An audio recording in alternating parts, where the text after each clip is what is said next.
What about you, my friend? Are you groping in the dark, not knowing what you want in life? Marami kang gustong gawin, subalit hindi mo alam kung paano sisimulan. Ask Jesus in prayer. His heart, His ears are attentive to your cry. Pero ang mahalaga, tanggapin mo muna siya sa iyong buhay. If you want to do that, follow me in this simple prayer. Panginoon, lumalapit ako sa inyo nang may pagpapakumbaba.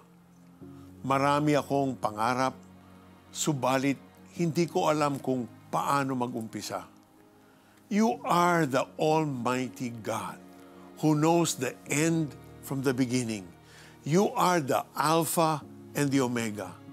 Come into my life and direct my path. I know that through you and with you by my side, I will not tread on the wrong path.